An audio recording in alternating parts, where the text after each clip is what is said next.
My name is Brandon, and over the past year, the Delight Cafe team and I traveled across the U.S.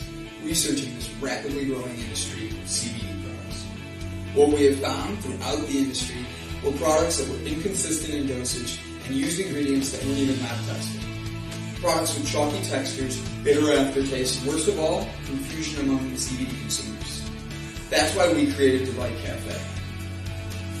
A 15 milligram, lab-tested, all-natural, water-soluble hemp CBD powder pack. It's odorless, colorless, and tasteless. Add it to your favorite drink of choice, wherever, whenever, on the go. Quickly find your calm, your balance, and your delight when you need it most.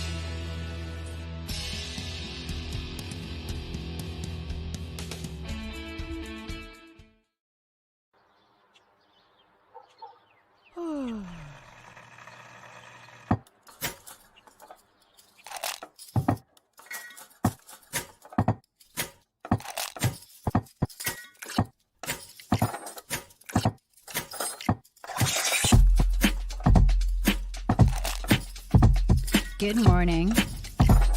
Good morning. Java Delight will uplift you. Stay tuned. The show is about to begin.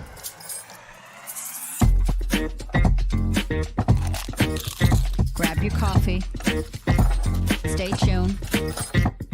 This show is about to begin.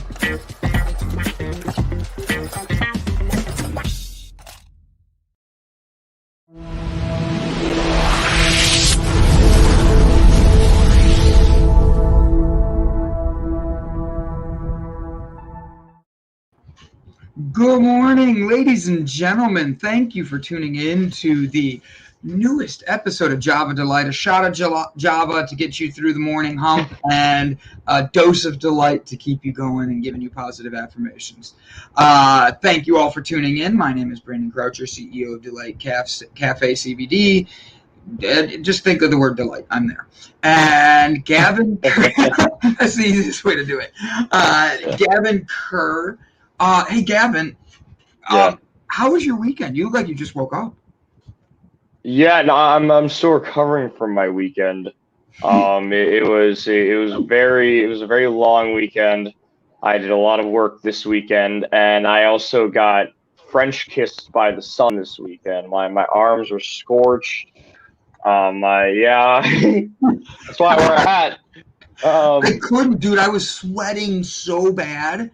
Like my head was hurting. I'm like, I'd rather have a sunburn than my head sweating and being like. Yeah. But overall, my weekend was actually really awesome. I spent the weekend.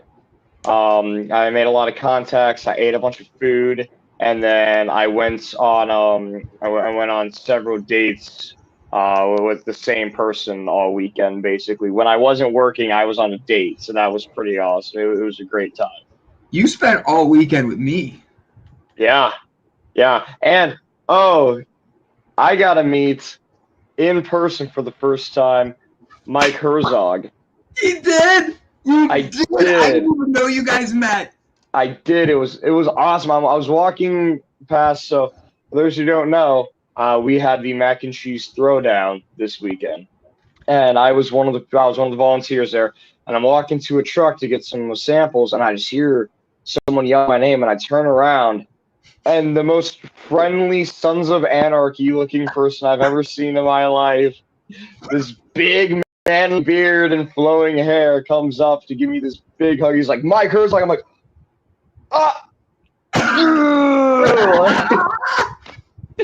So happy to see him. Thank you for saying hi, brother. It was an absolute pleasure to meet him. Oh, I love it. Yeah, it was pretty good. I did that. I kissed a princess, so that was pretty cool. You did kiss a princess. I did. I didn't get kissed back, though, but that's okay. They weren't expecting it as much. Ladies and gentlemen, this is Gavin meeting Miss Montgomery County from the state of Ohio, and the other girl in the blue dress in the picture is Miss Ohio, standing next to the lady in yellow. Watch Mr. Gavin Kerr. Oh, wait, volume all the way up.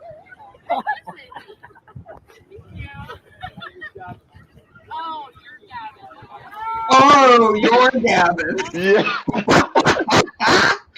Oh, that was See, funny. now looking back on that video, what I should have done is after I kissed her hand, I should have done like a ballet knee step to the side, twist around, and then grab Miss Ohio's hand and kiss her. That's what I should have done, but I didn't choreograph it in my head until 30 seconds ago. Man, honestly, I did not know Miss Ohio was coming until like a little bit later, and I didn't know what she looked like to guide you on that. But I didn't. You didn't give me the protocol on how to hit on Miss Ohio. Only Miss Mount Vernon. What was her? Where is she from? What county again? Montgomery. Vermilion? Montgomery. There you go. I was watching Hamilton last night, so I'm thinking about where George Washington is from. I think you're better off not having done that. So the truth is, we both got to meet her. She was phenomenal. Yeah. She honestly, this young woman she's up for Miss America or Miss USA. I forget which one. I think it was America. I don't keep up with the pageants in all honesty. I don't either. She was teaching me about it, and I felt so bad because I wanted to know and be like respectful, but I had so many things going on. I'm like, I have no idea what pageants are like, so I can't give any advice. But it was hilarious, or any inputs. But she was cracking me up because she was such a sweetheart. She literally was like, she does these pageants because it pays for all of her college. And she's going to school for Ohio State. She was just a ball of sunshine. She was there on her own free will to walk around with the crown and support the nonprofit and just be a supportive individual. Yeah. And then she invited her good friend, Miss Ohio, to come out. And so when I saw the crown, I did a typical Brandon move, and I walked up and asked if I could wear the crown. When she said yes, I didn't take her up on it, and that was mainly because I didn't think it would look right on my head. And I thought it would look funny just having this, like, on my head. But you know how it goes. Now, you got to meet Mike Herzog. Mike, if you give me a thumbs up, I have a great picture. I won a belly button contest once. I am sorry. What is this? What the hell is a belly button contest? I don't know. How do I win? Like, I want to know how I compete. I have the most belly button lint of anybody. Literally ask any of my exes. They will be like, his belly button collects lint worse than the dryer. I don't know why. I have a very deep belly button. So Bob Seymour, I want to know how I win a belly button contest. That's interesting that you said belly button lints, because the three categories I thought of would be the deepest innie, the longest outie, and the cutest belly button. You have like a ring or something like that. I love how we went the same way. Deepest innie, biggest outie. Oh, I got a thumbs up. Thank you, Herzog. All right, so ladies and gentlemen, Gavin got to meet the Mike Herzog, and this is Mike Herzog from yesterday. He is the one with the bright yellow glasses. He has unbelievably awesome beard right now. Mike is a total comedian in his own right, and the best thing is about Mike is he literally is someone who just wants to see, love, and respect others, and he treats everybody the same. And he's one of my dear good friends. In this picture is his wife, Miss Mo. She is absolutely top 10, top 2, if anything, people in the world. If you haven't met her, she is like, did you get to meet Mo or no? I did not. I talked to Mike for a couple minutes, and then I had to keep walking around and helping people out. You did not say that before. I take it back. I'm sorry, Mike. So that was Mike and his wife, but we're never showing that picture again. Mike will send me what pictures I have approved to show of him now. Oh, that's funny. Oh, so Gavin, it was a busy weekend, but we did a lot of cool things. Saturday, we got to do. You're getting paid, by the way, today. They sent me a message like the paycheck's coming today. Cool, awesome. Yep. So Gavin worked an event with the LGBTQ community in downtown Cleveland. He got to be his first bartending experience, which he did phenomenal at. He kept clean. He kept running. I'm very grateful that – thanks, Mike. I'm very grateful that he was not just there, but he took it so seriously. Gavin Gavin was an inch away from flipping bottles and lighting drinks on fire. He was like he was doing so much stuff. It was awesome to watch Gavin get into his own zone there, and I'm grateful he was able to come. On Sunday, he did the mac and cheese throwdown, and my question to you there is, how much mac and cheese did you eat? Not nearly as much as I wanted to, in all honesty. I feel bad. I misled Gavin. They usually do an all-you-can-eat contest. I told him about it, and then while we're there, I found out they no longer doing it this year because of different restrictions and stuff. So Gavin did not get to compete, and he came in with a very empty stomach, ready to go hard. He expanded his stomach all week to win this competition, and I ate all day as well too. Like there wasn't a moment that I wasn't eating. That I ended up at what was the name of the truck? Fungry. I ended up working the Fungry truck. They actually got my contact information. They want to hire me to do events with them. I made a lot of connections at this show, which was pretty awesome. Yeah, I need to make business cards. I know, my sister. For the last month, people keep telling me to make business cards for all the different things I do. I'm like, I just need a Gavin Kerr business card at this point now. You and I will make one today, buddy. Can we? Can we really? I have to get you one. I have to get my sister one. We're gonna put you guys in. We're gonna make you guys some business cards. Yeah. You literally deserve it. What we'll do is we'll make you a QR code that is just for Gavin Kerr, and you have your business email, your business phone, and then from there, literally being able to have people be able to scan a QR code, and they will have all your social medias and everything to make your life easy. Awesome. What's up? Go ahead, buddy. I was saying awesome. That'd be great. Hi, Lena. Do you know who that is? Nope. Brett Gordon's cousin. Oh. That's awesome. Right, Brett? Your time's not here yet, buddy. I love you. So let's say hi to the guests and talk about what we're grateful for, or give us some great thing that happened to bring positivity into the show right away this morning. Brett Gordon, I will bring you in a minute. I just was having fun with you. You know how I love to pick on you. Brett and I did a recording last Friday as getting ready for this week. And I have to be honest, Brett and I had fun with this one.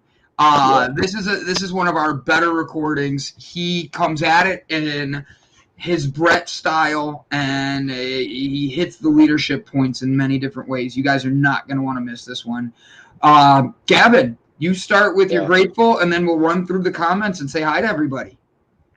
I'm very grateful for the people that I've been meeting lately. I am extremely grateful for people who have been so loving and accepting of allowing me to be who I am, free of judgment. You know, when I was working the food truck the other day, they had music playing. I knew the songs, and I was singing it kind of quietly, and they heard it, and they made some encouraging comments. And next thing I knew, I was like full on, like out loud, just singing things, and they were loving it. And that made me feel great. Contacts I made. The dates that I've been going on with this specific person have been some of the strangest and most fun dates I've ever done. Yesterday, what we did when she came home, or when she came over when I came home for our date, we chopped wood for half an hour in the backyard. That's a new term for me. Yeah, no. I'm gonna call it chopping wood, but like, hey, in the backyard, I know your neighbor's fence is right there. It's not like it's a wooden fence blocking. Listen here, you nasty. She wanted to see the hammock that I built. She checked that out just to actually see the craftsmanship, and she noticed all the wood that I have in the back there. And I was like, oh yeah, that's something that I do to like relieve stress and stuff. And she's like, well, can I try? Can you teach me how? And I did, and she absolutely loved it. And we spent probably like 30 minutes just actually chopping lumber in the backyard. And I thought to myself, I've never met somebody who enjoyed these weird little dumb things the way that I do. So that was pretty awesome. But just this whole weekend, I just found a lot of people who were really interested in things that I do, and then they also things that I was interested in they do, so I connect well. So I'm thankful for the connections that I've been able to make with everybody this past couple weeks. Kind of fun running around with me, isn't it? You never know where I'm going to end up. Yeah. And then I pull you in, and then all of a sudden you're making new friends. I love it. Oh, yeah. So I'm going to hit this. You ready? Watch this.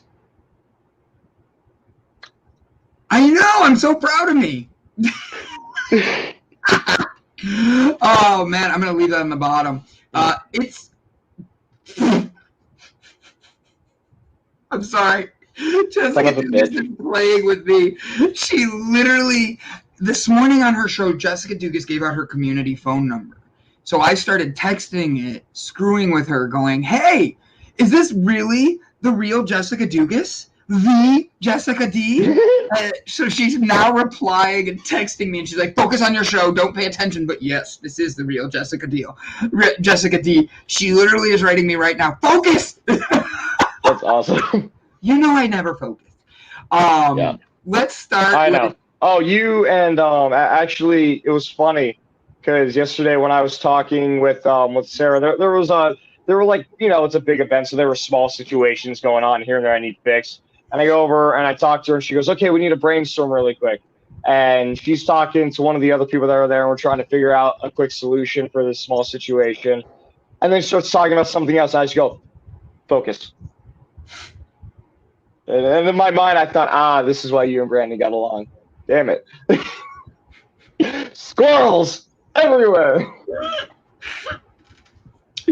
Yeah, that's why when I run around, you saw how when I was like in the golf cart running everywhere, we just kept flowing. I have my own way of running events and my own thing, and it works.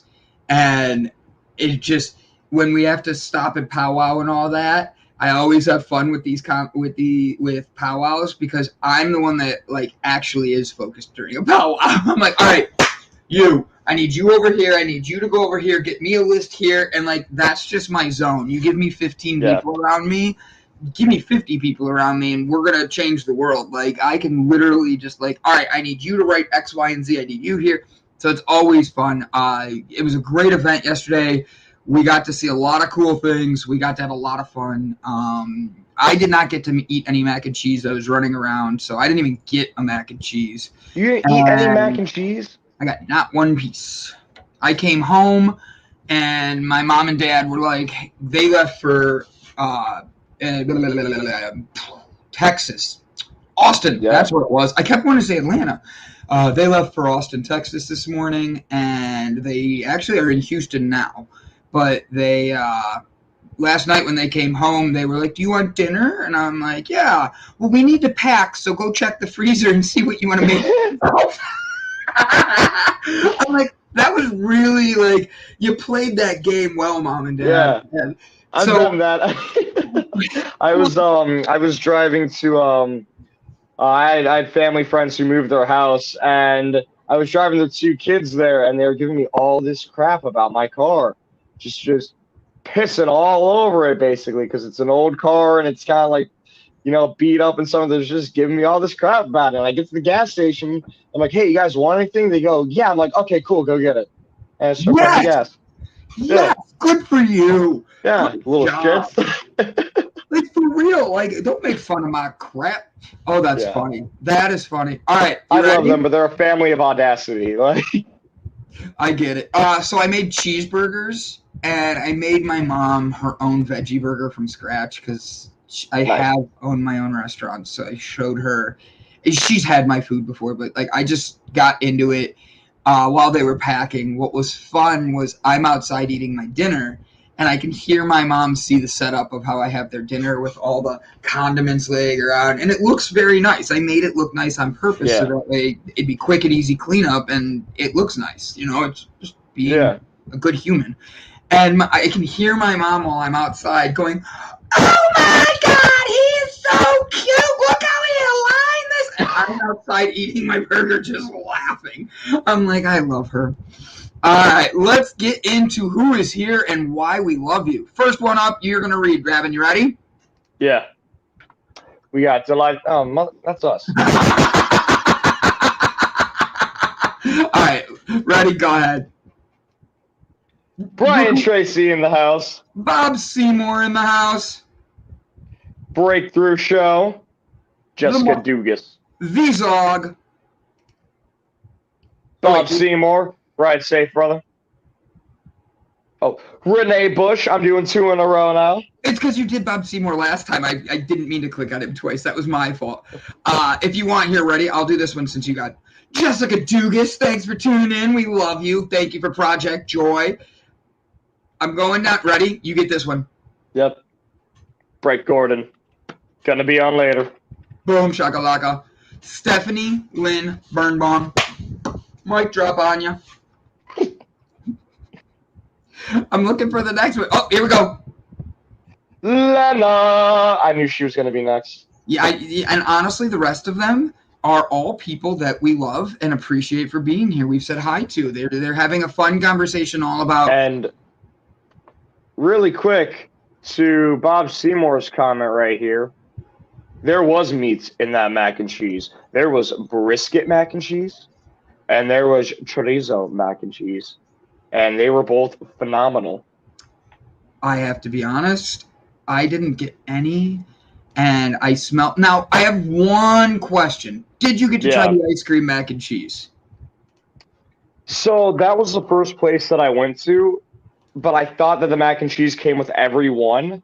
It didn't. It only came with a certain one, and the one that I got did not have the mac and cheese with it, but the ice cream. I got the strawberry throwdown, which had like icing around it, around the cone, and then graham crackers, and then this really, really awesome strawberry ice cream that had like the full chunks of strawberry in it, but they were like candied. Oh, it was so good. That was the one that won best of everything, right? I believe so, yeah. The pink tent. Yeah. Actually, yeah. Josh got the one with the mac and cheese. He wasn't crazy about them together, but he did enjoy them separate. Got it. What would you say happened that was hysterical, and I'm glad no one was hurt with the pink tent? Oh, you mean when I did my teleporting superpower that apparently I have? You really did. This was a phenomenal situation, and I have to give Gavin credit. He was at least a quarter of a mile away, and he had Usain Bolt all of a sudden in him, and was next to us. And we're like, "Where the hell did you come from?" Tell everybody. I don't know what happened. All I know is I was on a cart. I was on a golf cart. Josh was driving, and then all I heard was, "Oh no, their tent is flying away." And then I turned around, and as soon as I saw the tent that was no longer with the rest of their stuff and it got blown away, as soon as I saw it, I was on top of it. And I was all like, oh, okay, well, apparently I'm here to help now. Weird. So they had a 10 by 10 tent that was all pink, and all of a sudden, huge gust of wind came through and literally lifts it straight up over them. They were all sitting in the tent, lifts it straight up, and just drops it next to them. And people from all over came running over and were picking it up, and we were grabbing containers to get more weight and hold it down. But like, scary moment, and no one was hurt. But what everybody's story afterwards was not about this pink tent flying through the air like 15 feet in the air. No, it was how Gavin was so far away that he all of a sudden's there, and he's holding the tent with a smile on his face, so content. And everybody's like, how did he get here that fast? I loved it, buddy. You were one in a million for that event. And I've been working on my cardio. That was actually the joke with everybody is he always running? And I'm like, yeah. Like, just tell him, go over there and watch how fast he gets there. Like, he's like the Flash, just without the Flash suit. I didn't think it was how fast I was running. Because in my mind, I really wasn't running that fast in all reality. But it's the fact that I was in jeans and boots that I think was throwing people off. That I was running around in like 95-degree heat wearing jeans and boots. They're all like, I hate you. Why are you doing this? Stop it. Yeah, because you were in jeans and boots. And the day before, you were going to be in jeans and you decided to wear shorts. Yeah, and that was not a comfort thing. That was a time management thing. I knew it'd be faster to keep my workout shorts on than to take my clothes off and put new ones on. I can get it. I've been there. Yeah. CK Ford has a great comment here. Grateful for a phenomenal new week of life. Amen. Each day is an opportunity to show up and make a difference in the world on one life at a time, I think. One step at a time, one moment at a time. This is accomplished through gratitude, perseverance, and being purposeful in our intentions. Oh, that's some Army Ranger right there, Gavin. Yeah. Thank you so much. I think Brett Gordon, CK, I think Brett Gordon has the best thing right here. Hey, those boots were made for walking, buddy. And you got it everywhere. So, did you get a chance to read over the bio this morning of everybody, of our guest? I did. I briefed over it in between, like, trying to wake up and trying to go back to sleep. Like, I read it. Actually, I've read it like 3 times now, but I was just completely mentally out of it. It was a rough morning trying to get up between these long days, and I was kind of up late last night, and then trying to recover from the sunburn.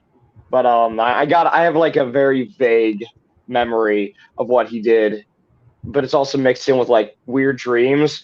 So there's like squirrels and aliens mixed in there too. Like he's like the Terminator. Yeah, that's kind of what his bio says. I mean, Okay. that makes sense. So I'm going to tell you guys about our guest who's going to be on in about a half hour. And then we're going to bring in Mr. Brett Gordon from Businesses Are People Too. And we're going to talk about the superhero powers of the movie Despicable Me. And I'm dead serious about Groot, Bob, all of them. We're going to have some fun with this. It's going to be a good one. Brett. I'm excited for this one. Dude, Brett was so excited. I can't even tell you. I've never seen Brett get so excited for one of these, and he's had a few where he's been excited. This is one he jumped out of his skin, running around. I'm gonna do this. I got this, and then he like loses signal, comes back, and he's an entirely different. Like he's in a costume, like something I would do, and I'm like, yes. So it is well worth it, and Brett did a phenomenal job leading this one. But we have a guest coming on in a half hour. Kendell is the founder and chief consultant at the Affluent Empire. He is a high-performance leadership and mindset coach with a culinary and hospitality background. What does that mean? Well, he helps individuals, companies, teams, and families get improved results in any area of their lives.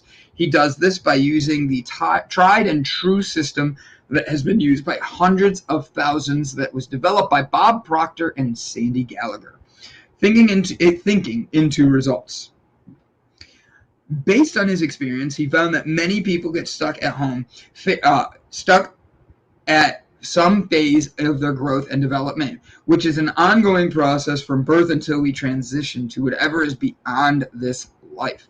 Luckily, that's where he comes in, to help you realize why you are not doing what you should be doing and to get what you really want to be.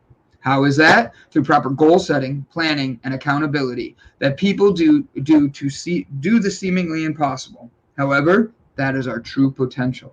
Sometimes we may need help getting unstuck from that with what that lies within. More individuals have to understand that asking for help is a sign of strength. Why are so many individuals playing Russian roulette with their future? Through planning and a greater understanding of the universal law, you can have all of your life dreams, and I can show you how. Kendell Mulzac later today. I am so excited for that one. That bio alone sounds like he's going to come in with like an attitude of like, let's get your S together and F Joe. Yeah. So, ladies and gentlemen, let's have a fun conversation. Do me a favor, write in the comments hello, give us a wave as we welcome Mr. Brett.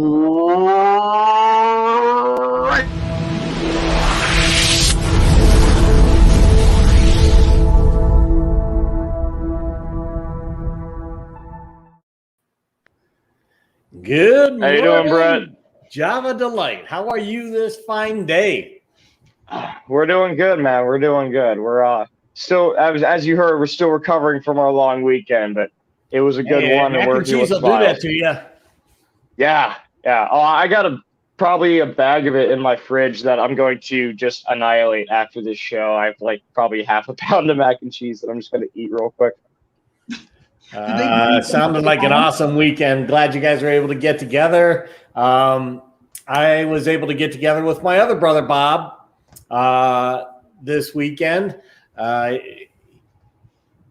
You ever been in a situation where you meet somebody and it's like they're part of your family, but they're not part of your family? You know, it's one of those people that you just connect with, and they're like your brother, your sister.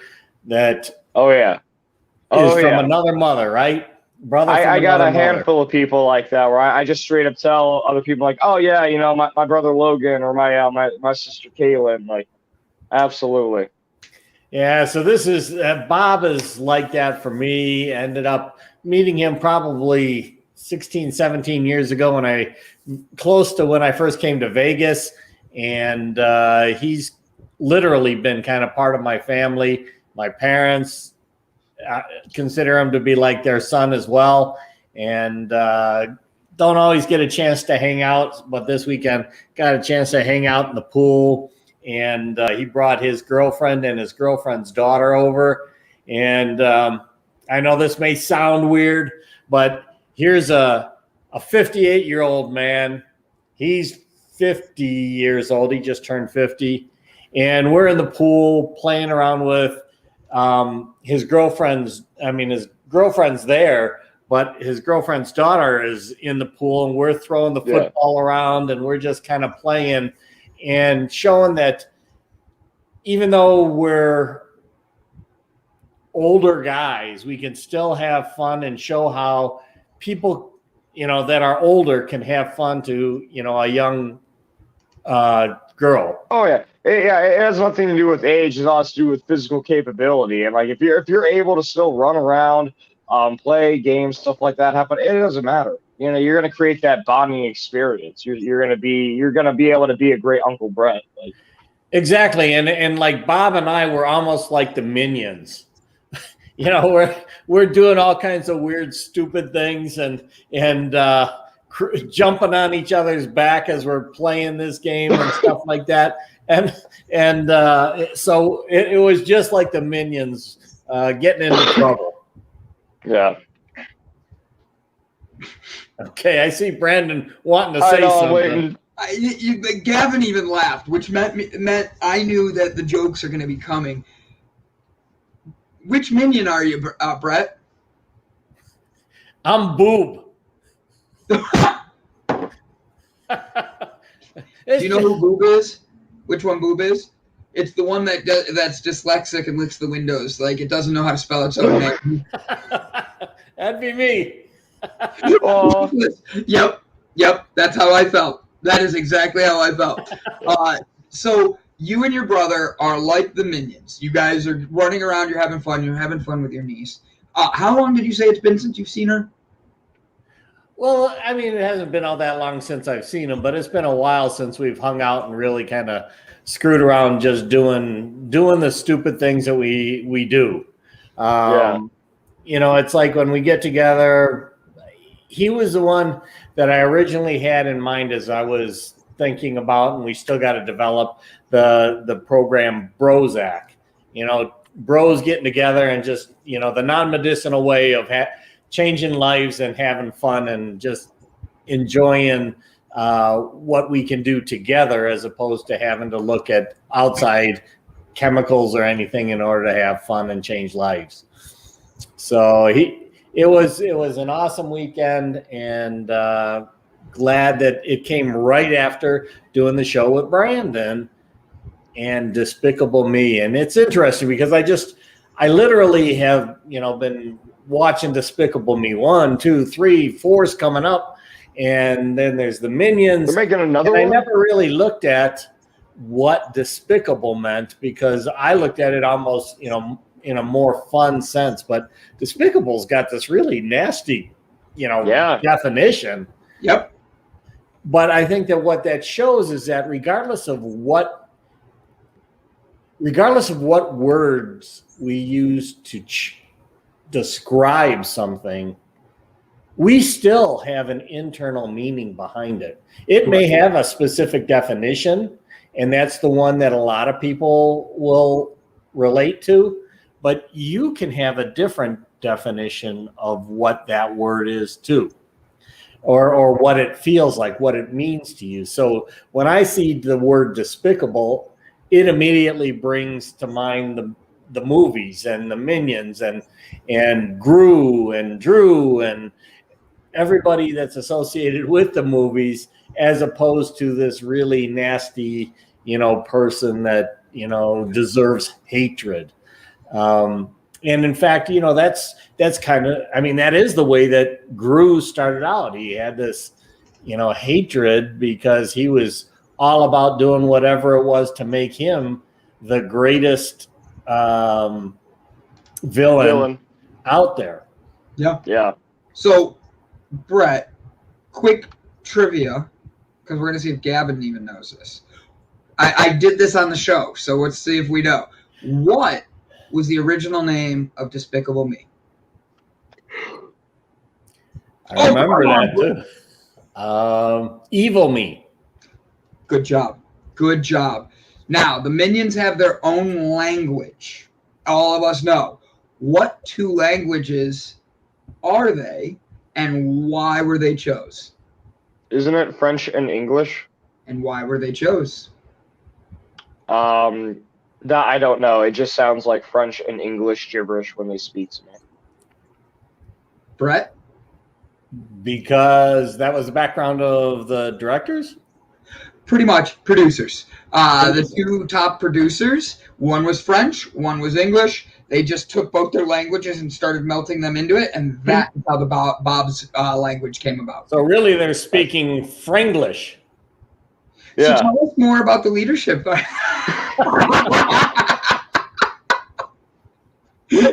Brett. I just had a joke lined up waiting for you. So, Brett, tell us what your thoughts are on why everybody should be tuning into this. You're dropping it today, correct? Yes, we'll be dropping it today. And I think, in general, one square at a time is all about being able to add tools to your life's toolkit, to your leadership toolkit. And we just try to bring in, many different ways that you can look at things and add them to that repertoire or that toolkit on dealing with different things in life. And oftentimes you're going to hear, even as we're talking, similar things that are tied to each one of these tools. But that's because that's really what life is about. It's about repetition. It's about each time you hear something, your mindset is different.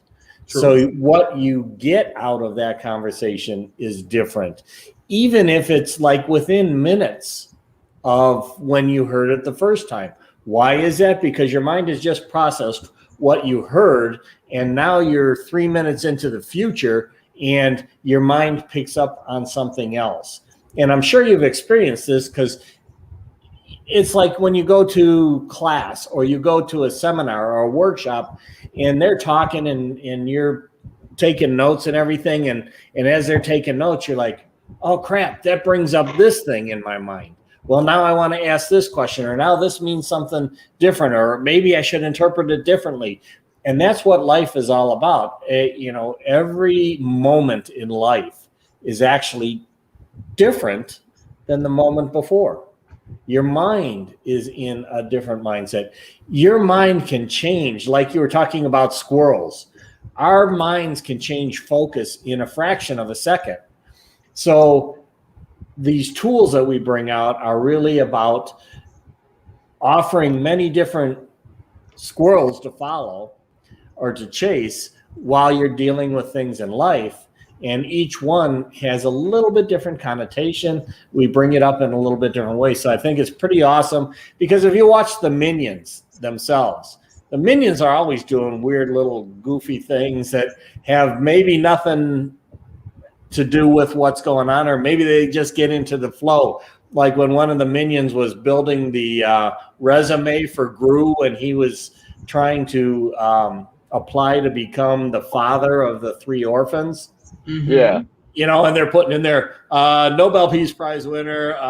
He was the, you know, greatest surgeon ever and all this kind of stuff. And they're just going at it, and then they start knocking each other out of the way. And Gru keeps hearing it from the person that's interviewing because it's kind of live going to her computer.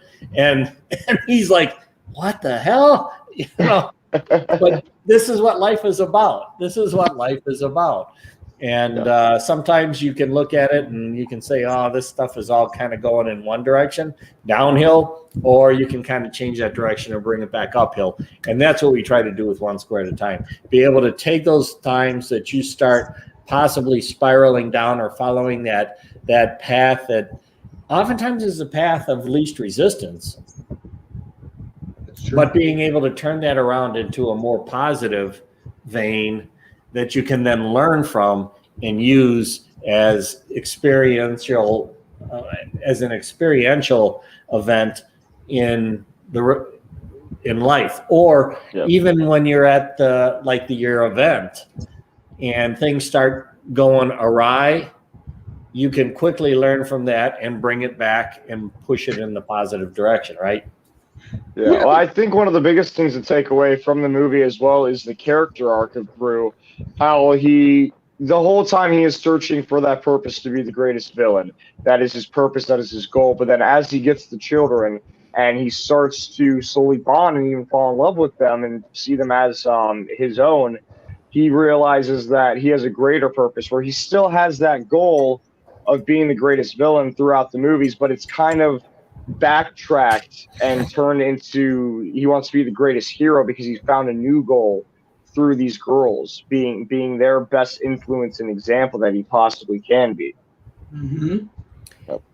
So Brett, with Gavin's point, 100%, but all 3 movies lead to different ways of looking at the girls, all of that. Did you do all 3 movies, or was this a focus of just the first one, just the second one? Because I think you could get a different outcome if you do it one at a time compared to all 3. Yeah, exactly. Actually, you know, it's kind of a progression in Gru's life and growth as an individual and growth as a leader. Yes. Growth internally as well as externally. So Gru is this despicable person, evil person to begin with, and then he meets the girls, and he only met them really to try to move his evilness forward, right? Because they could get in some places that he couldn't, and then he becomes a much greater person as he realizes just how the unconditional love of the girls, regardless of who he thought he was, now start to open his heart. It kind of ties into, and I mentioned it as we're going through when Brandon and I were talking, it's kind of like the Grinch that stole Christmas. Yeah. His heart went from this shrunken, shriveled little thing, and he was evil and despicable. And then as he started to realize or see how the innocence really of the kids can open up your heart, open up your mind, grow your heart. So, and that's kind of Despicable Me. The original movie, Despicable Me 2, is when he finds a life partner, when he meets Julie, and he's normally thinking of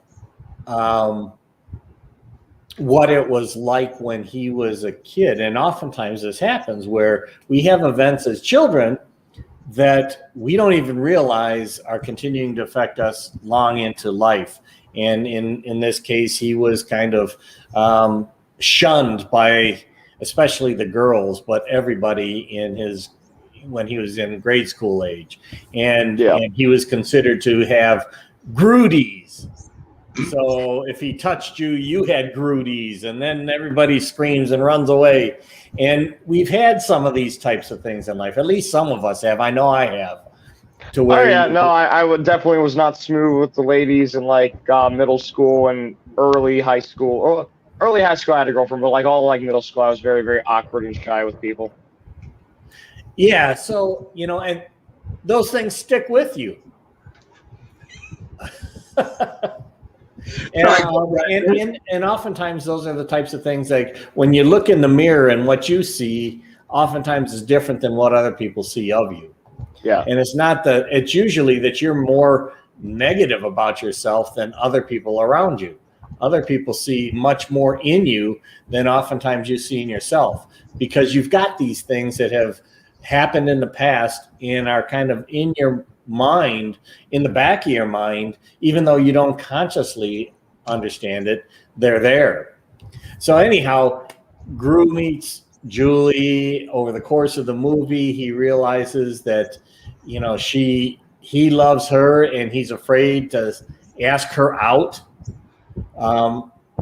because of his self-image, and he doesn't do it. But then they're in a situation where it looks like they both may die.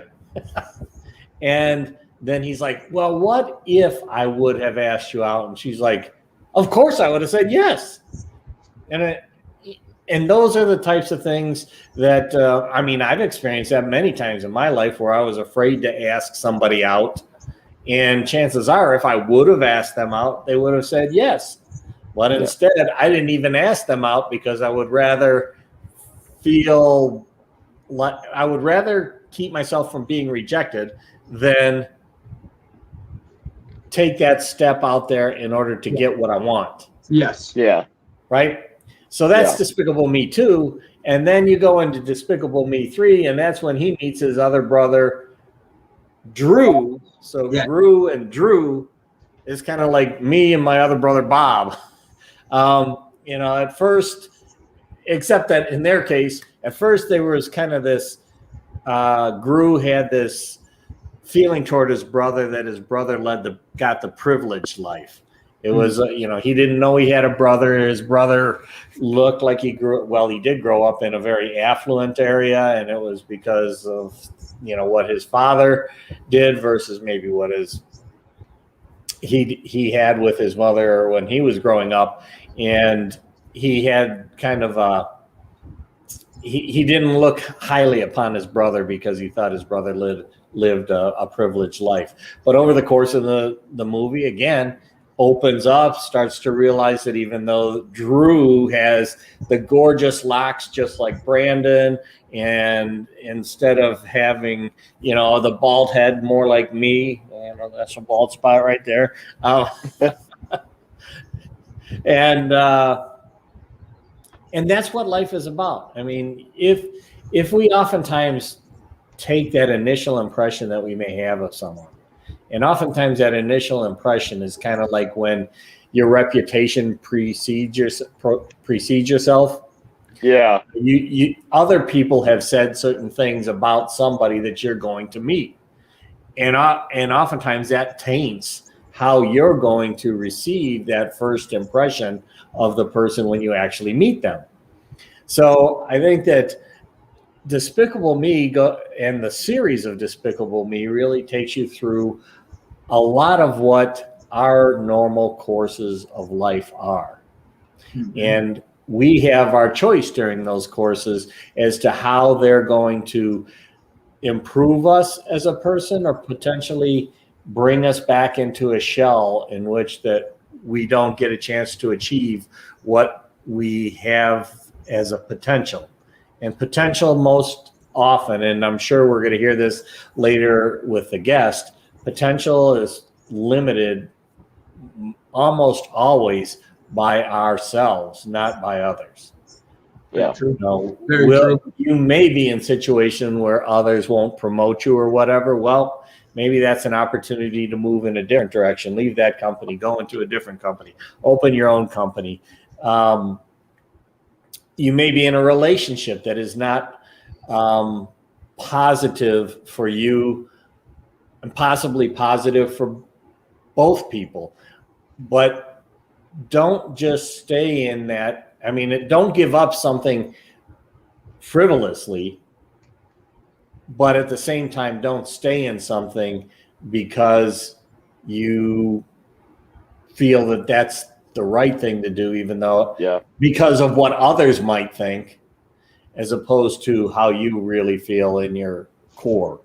I think that applies greatly to people with children. I know, especially when I was working in restaurants, I knew a lot of waiters and waitresses who stayed in relationships that were either abusive or failing or some other issue that were real big issues that have been going on for sometimes years.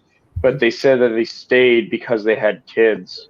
Yes. And as a child of divorce, that I'll tell you right now, that is definitely not a reason to stay together. Like I benefited so much, and my upbringing was so much better because of my parents' divorce, because they were in that unhealthy relationship. I know if they would have stayed together, I would be a completely different person. And in all honesty, I believe that my situation, from my personality to my physical health, to my mental health, to my living situation, would be so much worse if they would have stayed together. I think that's a very good point. Jessica Dugas even chimes in here with very similar to what they talked about on Project Joy this morning, Jessica Dugas's morning podcast, to start your day with a shot of joy. Sometimes you can't just abandon ship, but while you wait, work on increasing your own self-worth and value. I think that's very well said. That's kind of the way Despicable Me ends, with what we talk about on there. Brett and I have a really in-depth conversation about it. He breaks down the movie a little more. We have a conversation going back and forth. There's not as much, it's more serious than like shows like this where I'm picking on Brett and I'm pointing and making jokes. It's one where we have fun, but at the end of it, it's meant to be where we're learning and meant to make us be able to see that even in the movies that we're watching, we can be learning and be making ourselves better and developing who we are. And like the thing I like best is taking these movies and being able to build that tool set. The tool in this one is pretty interesting. Do not say it, Brett, because we want you guys to be able to check it out. I think this is one of my favorite tools Brett has done. Because he literally stepped outside of his comfort zone to do this one, and I 100% think people need to go give this one a watch. Brett, when do you plan on dropping that today?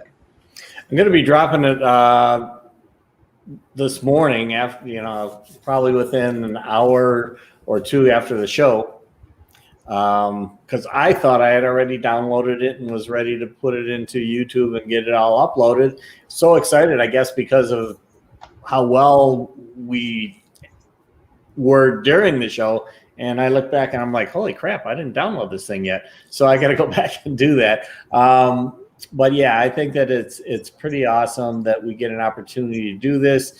The reason, again, that we use these movies or heroes or whatever to bring out these tools is because it enables us to immediately have a common foundation with whomever's watching, because if they watch the movie, at least we've got that in common, and we can have different perceptions and different meanings that we have from the movies, but at least we've got this commonality, which we oftentimes don't have, especially when we're doing these online type things, because don't really have the interaction with the audience.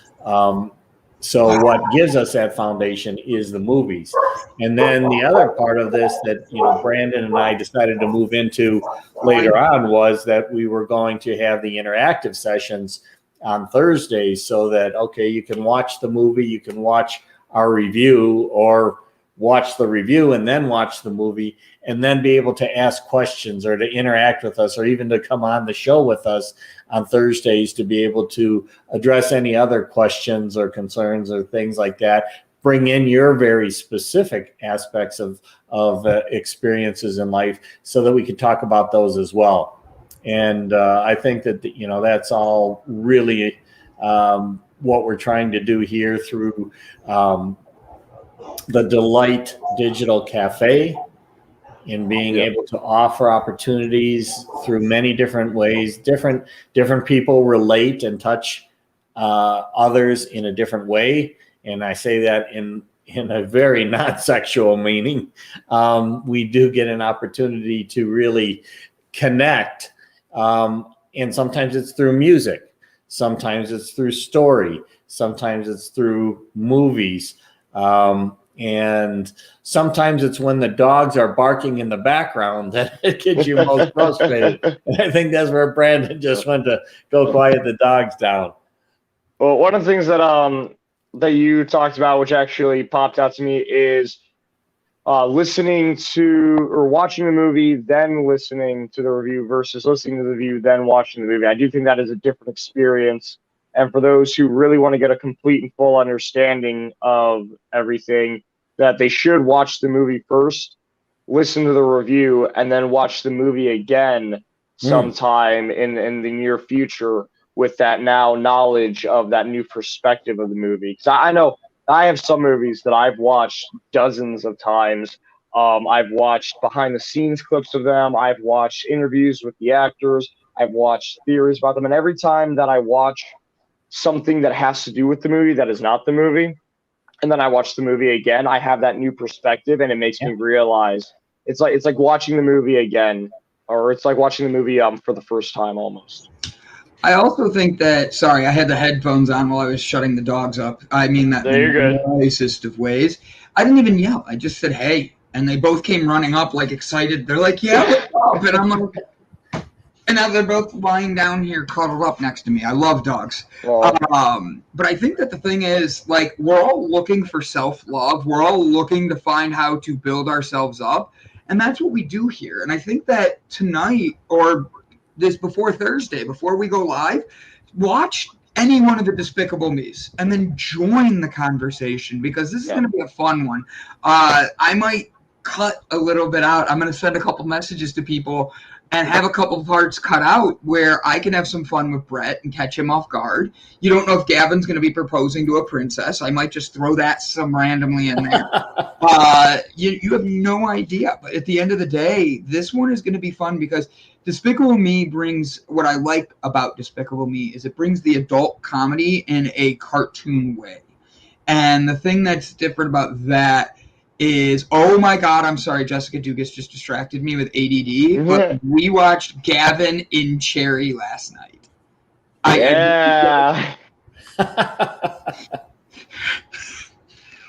I've seen this scene, and I'm sorry, I love you, buddy, but I don't know anybody. I literally want just that scene, and for our intro, it's that with you. Ladies and gentlemen, we got Brandon Croucher.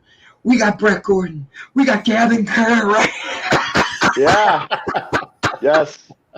Sorry. When the Russo brother tells you to ride that ass, you ride that ass. You do what you're told by the director. You don't argue with the Russo brother.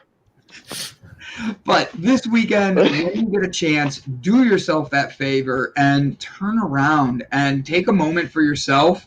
And before the weekend gets here, watch a Despicable Me, because the truth is, the movie starts with those words, Despicable Me. The real name was Evil Me. And I wonder how many of us call ourselves this and start our days by being like, oh, I'm just despicable, I'm just evil, I'm just bad. And we let the others' influences take advantage of us. And the truth is, shut up, Gavin. I love you. Go on, Gavin.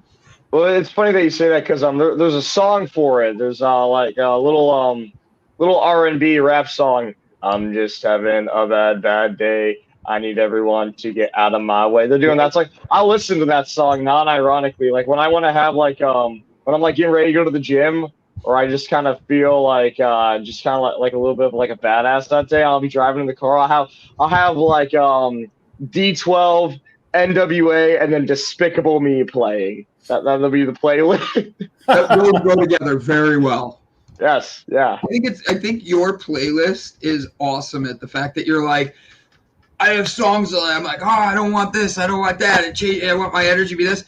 I have mine non-judgmental song that when I want to be left alone, it's I Don't F With You.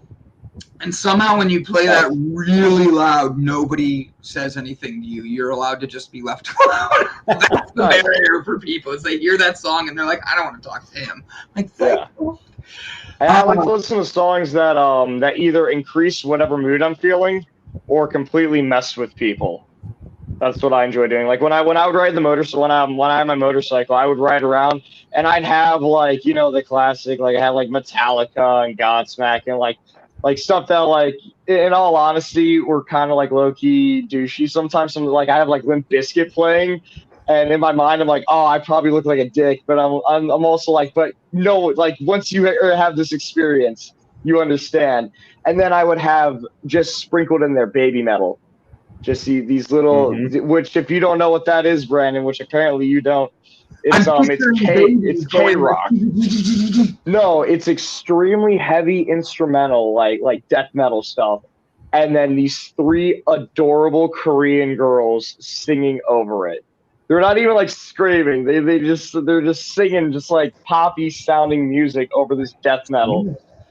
And I just loved barreling just like down the highway, just blasting this heavy metal, and then these 3 cute girls just start singing in the microphones. I'm like, yeah, it's kind of like Drew's give me chocolate. Like his goofy stuff. Oh, that's priceless. Well, Brett, I want to thank you for coming on. Guys, do not forget, go turn around. Brett's going to drop this episode within the next 2 hours, and it'll be on YouTube. We'll make sure we share it. Honestly, guys, Brett did phenomenal work with this one. A fun conversation. Find out what the tool is that can help you build your best leadership tool belt. And, yeah, Brett, are you going to stick around in the background while we interview Mr. Kendell? Absolutely. I'm really looking forward to what he has to say. I think it's going to be awesome. I do too. His bio alone made me intimidated. I'm like, this guy's going to bring it today. What a way to start your Monday. It's Mental Health Mondays. It's building up our best selves. And he comes in with this bio that is like, yeah, guess what, guys? Luckily, here's where I come in. I help you realize what you're not doing and what you should be doing to get where you really want to be. That is how we do it. Proper goal setting, planning on accountability that the people do seemingly think is impossible. However, our true potential, but sometimes we may need help unlock which lies within. Guys, are you ready to unlock the potential that lies within you? Because we have Mr. Kendell, and if I screw up his last name, I'm blaming Gavin Mulzac. Oh, come on, button. Click.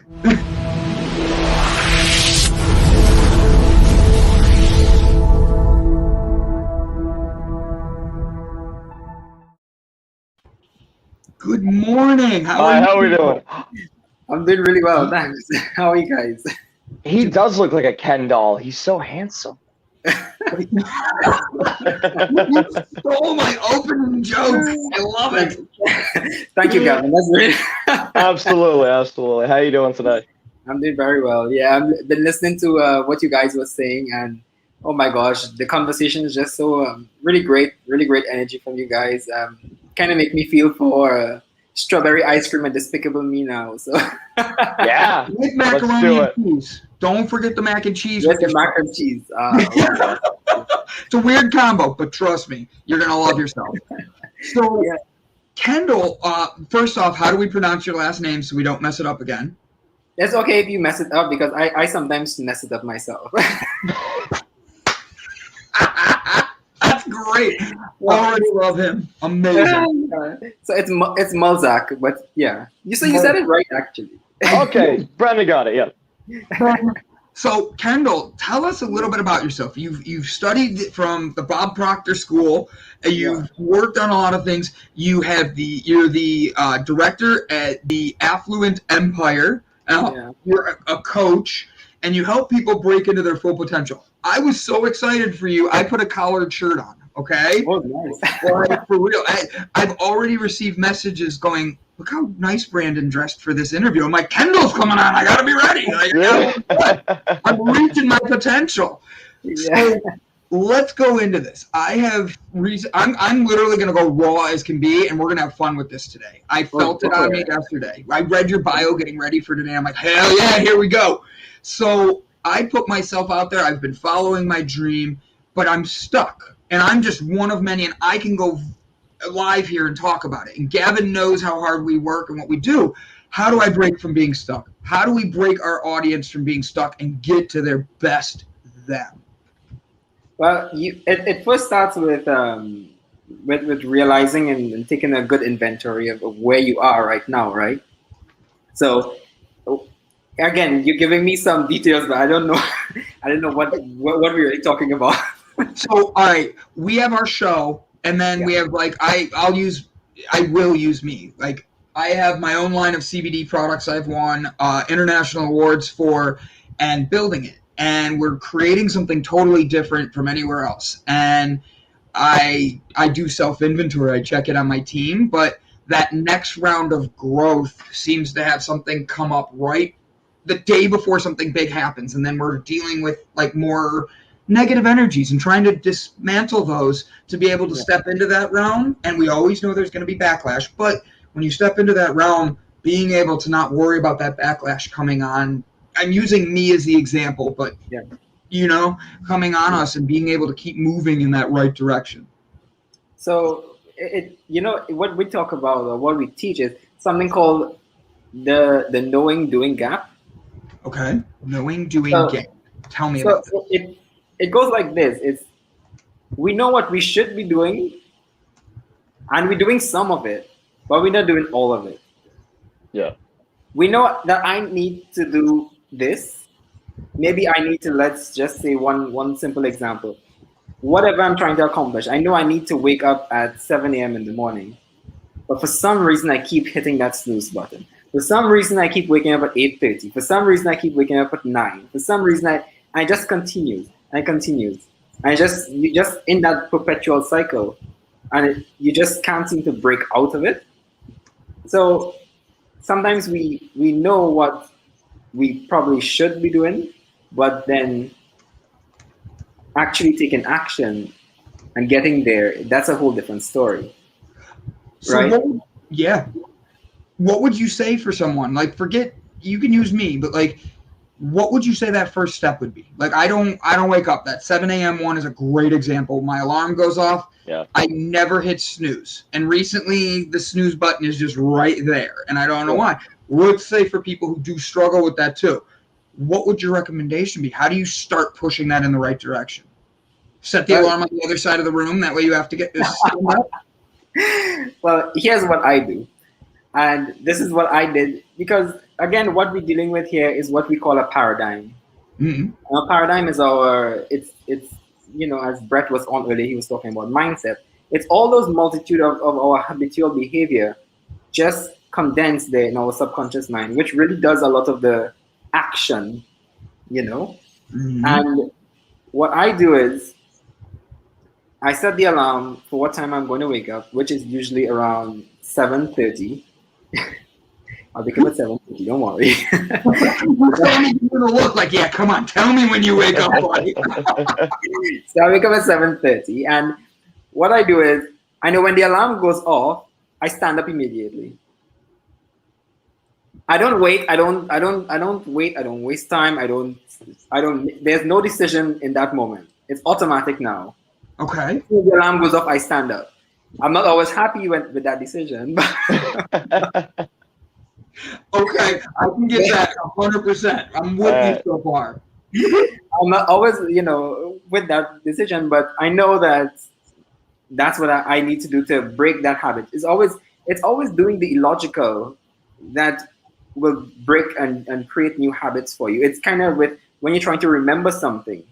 It's that strange connection to an association is where you remember it easily, Mm-hmm. So when you do something like that and you tell yourself, okay, I'm going to do this, you have to start engaging your willpower a bit. Your willpower, think of it as it's that little boost. It wouldn't sustain you long term. It would not. But it can get you going. It can get some momentum going. And if you get some momentum going in the right direction, then you start reinforcing that with good habits, and it will last long term. I love it. What would you say is something that's been your biggest challenge? Your personal, like something that gave you the biggest challenge when building this, that you wish you could have done better, but you did. You got, how do I phrase this? What has been your biggest challenge? Building your own. I think that's an interesting question. One thing I would say, it's really coming through that whole my upbringing, and not really my upbringing, but the beliefs I hold to be true as and looking for perfection. Yes. You know, I have a culinary background. I'm by trade, I'm a pastry chef. Perfection is what I'm into. So so now heading into dealing with life skills and leadership and other things like this, it's you have to start moving away slowly from that idea of perfection, that the idea that everything is not going to be perfect, but yet it is at the same time, if that makes sense. So, as a pastry chef, Yeah. you do have to be a perfectionist, because if you put a little too much sugar, you put too much baking soda, it could actually be something where it doesn't puff up as much and all that. Yeah. Could you see that being the same in life, where if you take too much of somebody else's energy, it's almost like putting too much baking soda. You're oversaturating it. You're over sugaring it. You're over. So having that perfectionism would be knowing yourself enough too to know what your design would be or what your recipe would be for you. Right. It comes down to discipline, doesn't it? Yeah. Oh yeah. That's tough. Go ahead, Gavin, because I'm just going to talk to him like we've been best friends forever. So one of the things that you really enjoy doing, that you really focus on, is helping others, find their best selves, improve on themselves. Have you ever had somebody who's just so frustrated or beat down that they quit halfway through? Like, do you let them walk away? Do you wait for them to come back, or do you say, no, we're going to get this done? How do you go about that? And how does that make you feel personally when you have somebody who says, you know what, I'm sorry, I can't do this, or I don't want to do this anymore. Right. Thank you for your time. Well, the thing is, I have to know is, well, thankfully I haven't had that experience yet. Okay. So that's good. I shouldn't say yet. I haven't had that experience, and I'm very. That's a. You know what? I'm giving you it now. I'm done. I can't do it. That's a little, and that's a, and that's a little hint there, because I'm always paying attention to my words and what I say. If I say I'm not there yet, then that shows intention to be there. I'm not intending to be there. I spoke to someone, and we all know that there's a global pandemic happening right now, and I asked them how they're doing, and he said, I don't have it yet. I was like, don't say you don't have it yet. That indicates intention for something you don't want, and you don't want it, right? Right. So that's one. And then the next thing is, as a coach, as a mentor, as someone in they have a lot of different titles, and I like when Brandon read it, he was like, what does that even mean? That sounds like But it's so true. I know that your responsibility is to yourself. Your growth is on you. It's not on me. Mm-hmm. Yeah.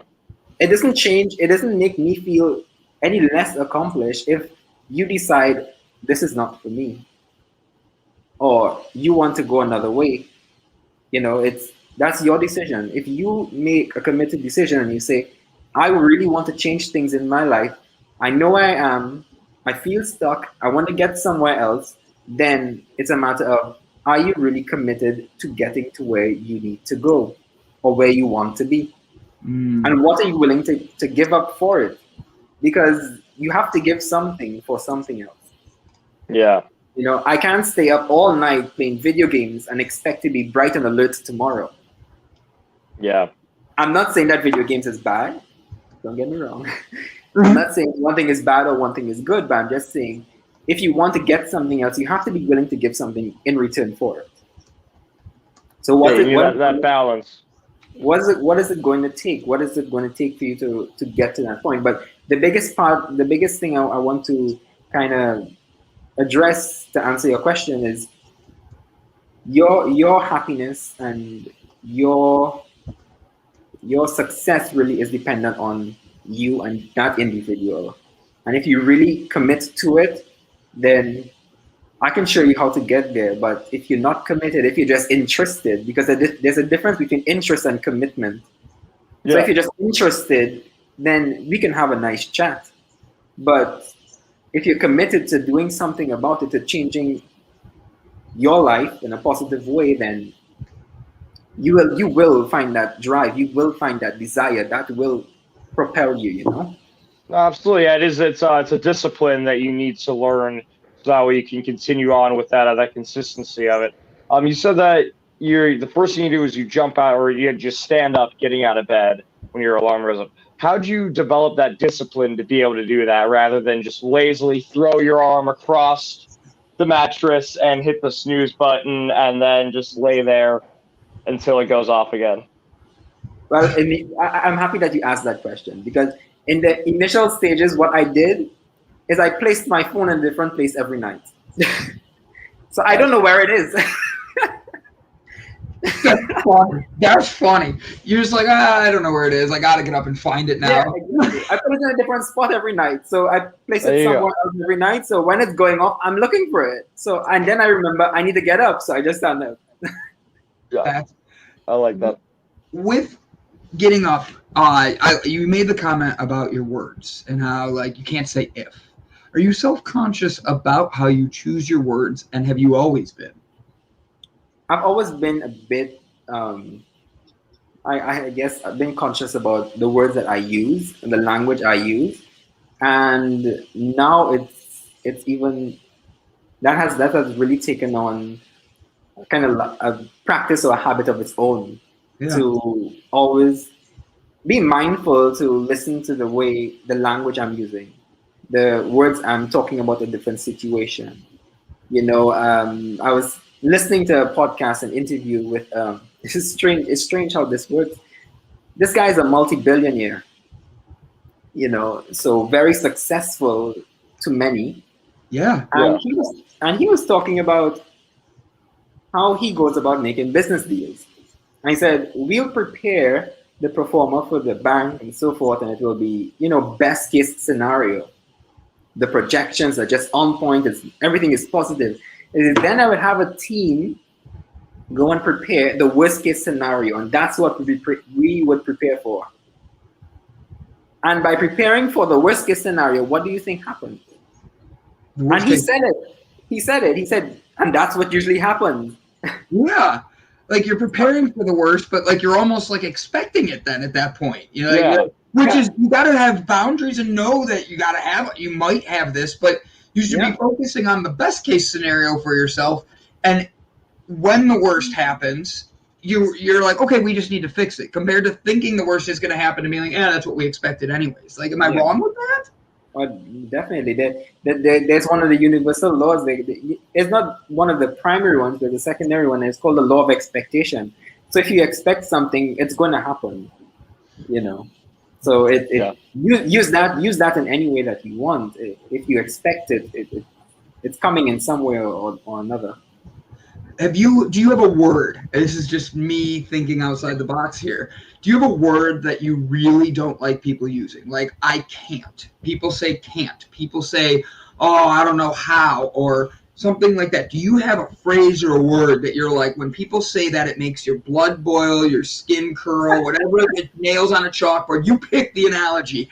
But, like, what would be that thing? Because it just drives you nuts.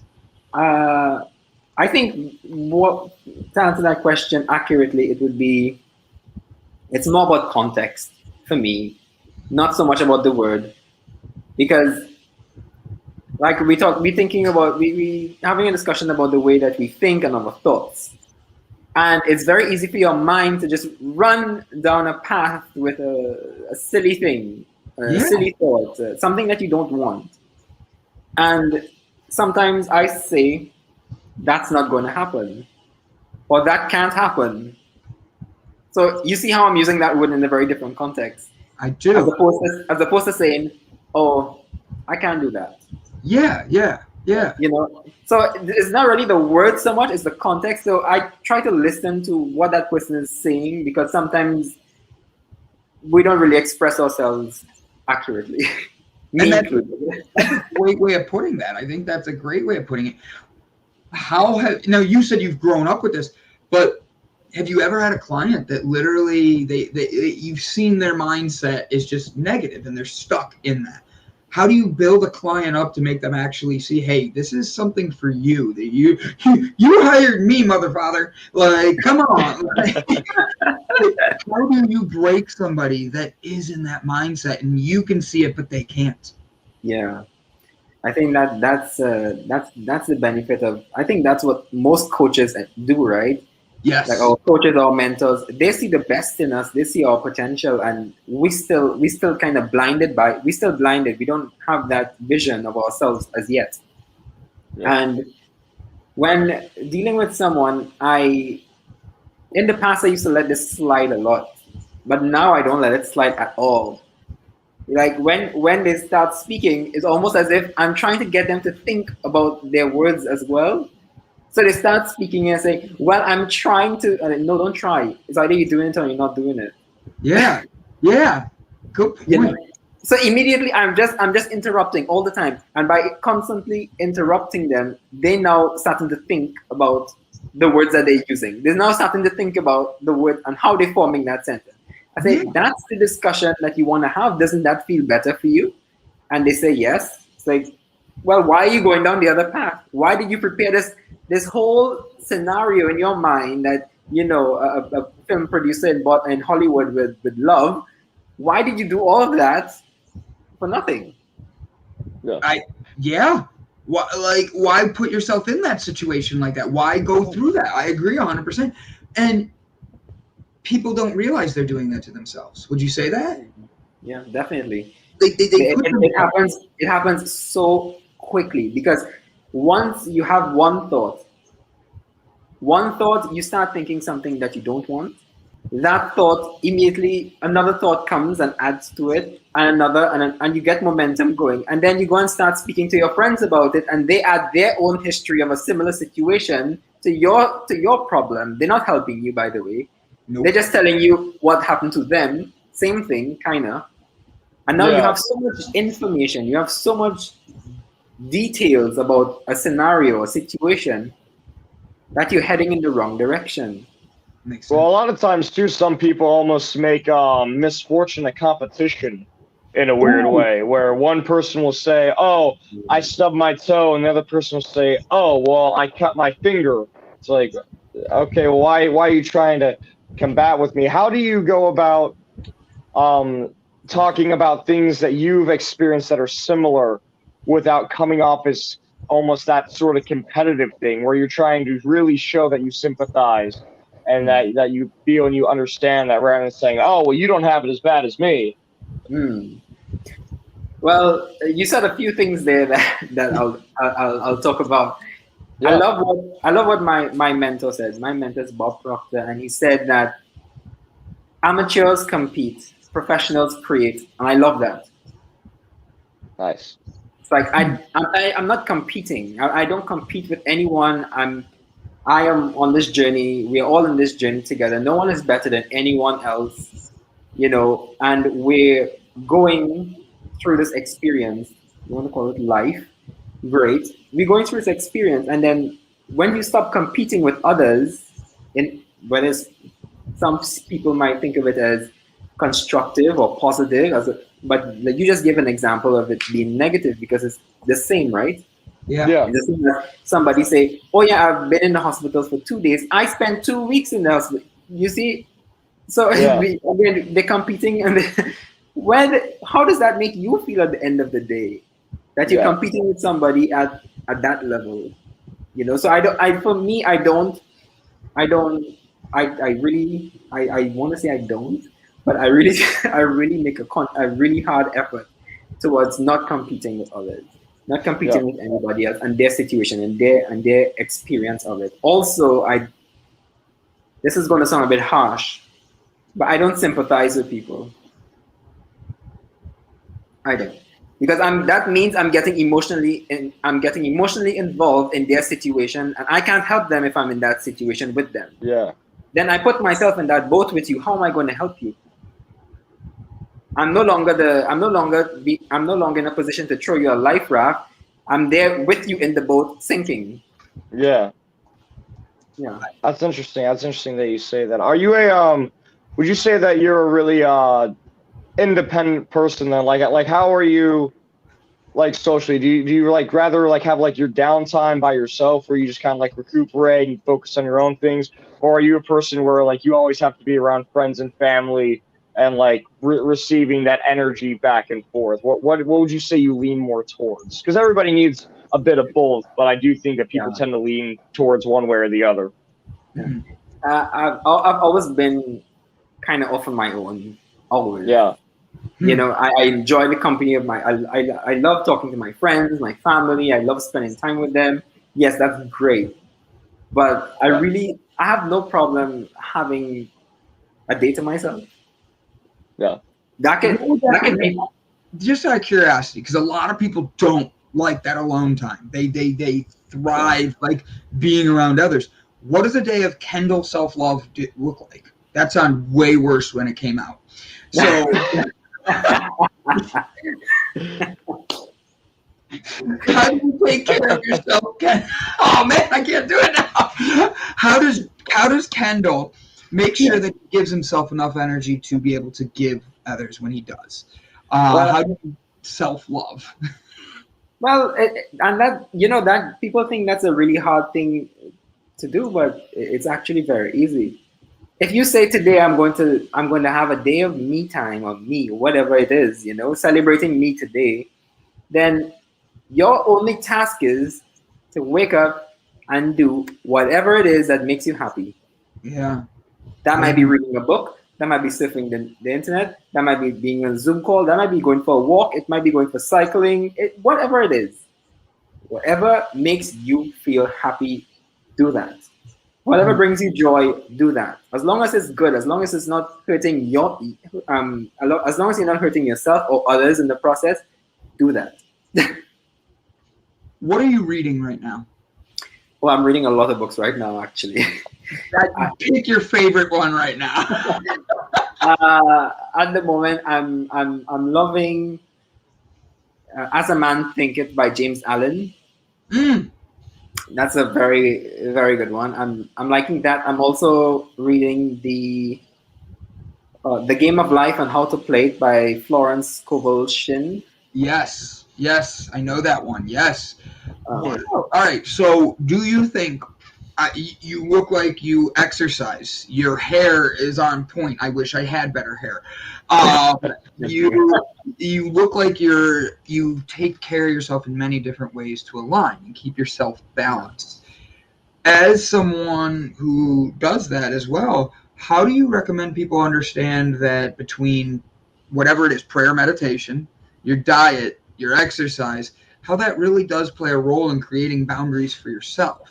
Like, I'm going to use my example this morning. I was in a very negative mindset, and I was trying not to be. Gavin was with me this whole weekend, so he saw how much was getting thrown at me, and I was able to handle it. And then when I got home, all I wanted to do was meditate. But the dogs don't know that, and some people don't know that when you're trying to be alone. And I'm a giver. The dogs literally came into my energy while I'm meditating and just started licking my face, and that's not something they normally do, but they did. For me, being able to separate that and love myself and come away and have that moment of alone time is essential. And being able to put my phone in another room is needed. And for others, they might not be able to do that. With Kendell, how does all of the things that you have to do to keep aligned keep you being your best you while keeping your boundaries? Yeah, that's a really nice question. I like how you phrased it there. But to answer that question, and before I answer that question, I want to ask you, why do you think the dogs came and started licking you? In all honesty, without being too much for everybody in the audience, there was a situation that happened yesterday that was one that easily could be an emotional situation, and I had to figure out how to not let the emotion hurt me and be able to keep Brandon in his center and know that I'm going on air today and I would rather give a positive word than the emotional pain that was put on me yesterday. Right. Is that a fair way of saying that, Gavin? Yeah, that sounds like. In my mind, I thought, oh, well, he's sitting on the ground, so that's why the dogs came and licked you. No, I meditate and I do yoga every morning outside if I can, if it's not too cold. Yeah. And I'm in Ohio, so you know how that goes. But like, it's breaking away, usually when I'm in my meditation zone, the dogs just seem to sit around and don't get in there. It's like I've created a force field, a boundary around me. Right. And I know there's a lot of people that try to do that, and they don't realize that when their phone all of a sudden buzzes and they're answering somebody else, they're letting them into their zone, just like I let the dogs come into my boundary and lick me. I personally think they saw that I was having emotional reactions last night in my head, and that was where they were responding and why they were licking me. Yeah, you're spot on. Dogs are animals in general. They're so sensitive to our vibration and the way that we feel. They'll pick up on things that others wouldn't pick up on. So they wanted to give you love, and that's why they came. They came to give you love, to soothe you. You know. Yeah. That's part of the wellness that really flows within each and every one of us. That's what it is. But and then now to answer the question that you asked, it's about finding that, like you said, it's finding that balance, right? I want to take care of all aspects of me. You know, physically, I know that I have to get some exercise in, go for a walk, go for a run, whatever that might be, go to the gym. And now mentally, I need that time to meditate, take time to just put away and disconnect a bit, a little bit. So for me, what I do is, and this sounds a bit old school, from the time 10 p.m., it hits 10 p.m., my phone is off. So if after 10 p.m., that's me time. Yeah. After 10 p.m., I'm winding down to get into my bed. That 2-hour gap, that 3-hour gap, that's me. It's all me. Yeah. Do you ever get on your phone, like random, Facebook, Instagram, or checking an email that came in? Or do you have it set where at 10 o'clock you're like, bye, and you just leave everybody sitting there? Yeah, I did that. I mean, you have to take that with a grain of salt. You have business, you have to do things. Yes. Yeah. But for the most part, it's at 10 o'clock. I try to get, so between 9 and 10, I'll see what I have to do. I do that, and then so 10 o'clock I can start winding off. Maybe 10:15, I know, okay, I'm done. But whatever it is that's left over, that will get done tomorrow. Yes. I'm not even going to allow that to disrupt my system here now. Right. If you start putting you as the main focus, you'll find that things will go a lot better for you. And some people might say, oh, that's selfish. Brandon, you just said you're a giver. You're a giver. So sometimes it's hard for people to distance and be selfish a little bit. It's very difficult. I'm an empathetic person that loves to sit. That's a people pleaser. So Gavin can call me after we get off air and be like, hey, I'm going through X, Y, and Z. I could really use a conversation with you. And I would make sure I give him that time instead of taking care of me at times. And I know that's my own fault. And that's why I have to turn the phone off. Like, for real. Like, it's in another room, ringer off, focusing on making sure I'm getting myself ready for the next day. But as an empathetic person, it's easy for me to like put my boundaries aside to make sure I'm helping someone else smile for their day. Oh, exactly. We do that. It's easy for you to think good about somebody else, but it's not as easy for you to think good about yourself. I agree. It's very easy to see someone else succeed and get something and win, and and then when you think about it for you now, it's not that easy. Yeah. That was one of the things that I realized a few years ago. I was like, why the focus should be here. It should be with me, because if I'm at my best, everyone in my circle they experience the best of me, and they win as well. Yes. If I'm feeling great, if I'm feeling on point, if I'm doing what I'm should be doing, if I'm in the right frame of mind, everyone wins. Yes. Everyone wins. It's a win-win scenario. Now, you mentioned COVID. Gavin, like I said, you're going to have to jump in here. Kendall, No, you're good. You're good. Already. I'm reading his energy, and we're best friends. So, Kendall, where are you located right now in the world? I am in the United Arab Emirates. Yes. Okay. How has COVID treated you guys? What are your restrictions right now? Are you on lockdown, or are you able to like get outside and party a little bit? For the most part, life is quite normal here, I would say. Okay. Except that you wear a mask. Okay. So you wear a mask, you go out, you do what you have to do. Yeah, there are no large groups gathering. But for the most part, they really handle it really well. Initially, there was a lockdown, and they were very strict, and they had their procedures and system and everything. And everything is very digitalized here. Very, very. Their tracking system is on point, and I must say I have to commend them for that. I mean, you even have an app to see when last you got vaccinated and how it is, everything. Yeah, what do you mean by tracking system? Is it like Vegas where they have like face like recognition, everywhere cameras, stuff like that? What do you mean by tracking system? Maybe it's like Vegas, and I don't know. I haven't been, sadly. You want to go at the end of the month with us? Yeah, you want to come? We're going. Really? Yeah. When are you going? End of this month? The 21st to the 26th. Oh, nice. Yeah. Enjoy. Have fun, bro. Yes. Well, you're invited. Thank you very much. I might take you up on that offer. Yeah.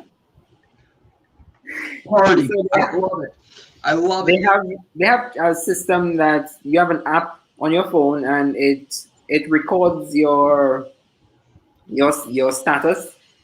So when last you got vaccinated, when last you got your PCR test, etc., etc.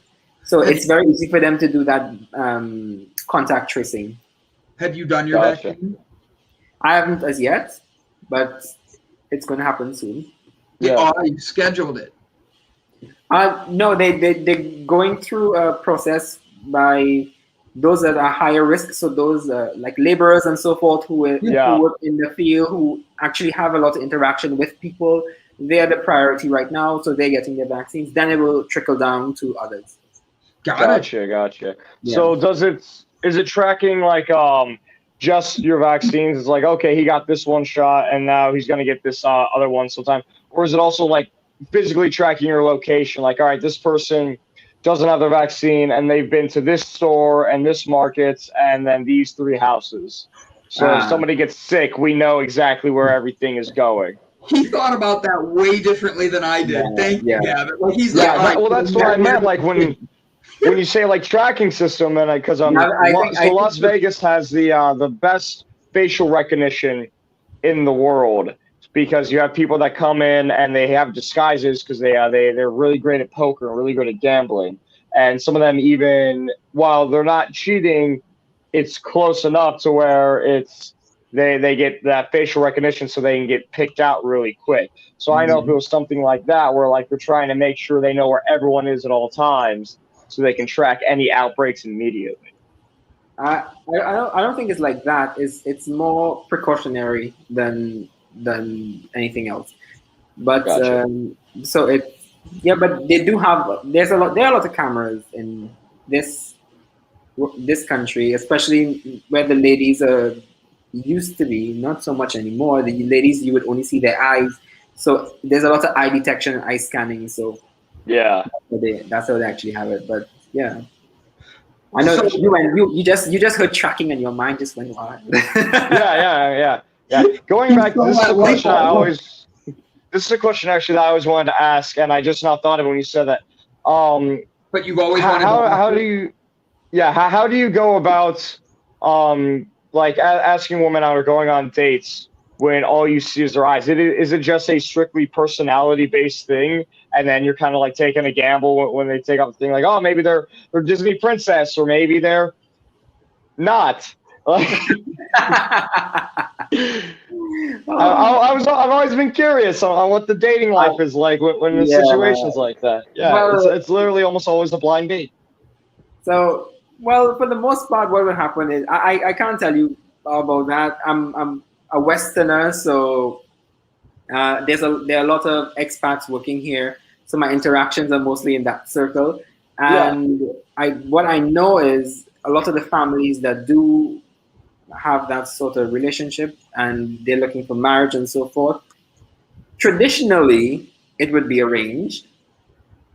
However, they're breaking tradition a lot here now. So you would have, especially with platforms like TikTok and whatever it is again, Instagram and social media has kind of blended all of our cultures together in some sort of weird mutual mixing pot called the internet. Yeah, it kind of brings a level. It's like a level playing field now for everyone, isn't it? Yeah. So tell us about the Affluent Empire. I'm bringing up your Facebook page to show everybody. Guys, give it a like. Tell us about the Affluent Empire. I've already given you a like myself, and I'm excited to learn more about what you're doing and how you're doing it. Yeah, this is a company I recently started because, we started in January, late Jan this year. So I've been studying a bit with Bob Proctor, as I mentioned before, and I usually have some workshops. We usually do workshops like that one that you see in that 2-day event, and that was about procrastination. And I know that one is one that people really resonate well with, and that went really well. And the other one was based on business. So like every month I do one workshop. Sometimes I do 2, depending. So what we do is, again, it's just a form of giving back, right? We have to put some information out there to help people along the way and something to stimulate that and start that conversation. Because sometimes when you're in a situation, when you're really in the thick of it, you don't know it sometimes. It's kind of like being in a relationship, and you're in a relationship and you don't realize that you're not really in a healthy relationship.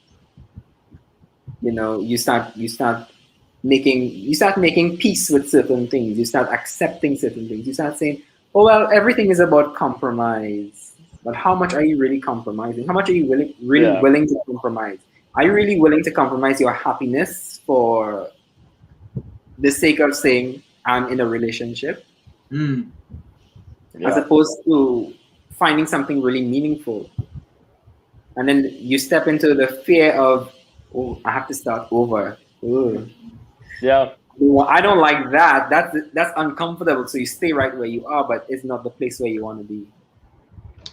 What would you say your biggest struggle's been? Like, everybody has them, and you look like a young man who's got his shit together, just being honest. You could be completely lying to us, but you're doing a great job at it. Congrats.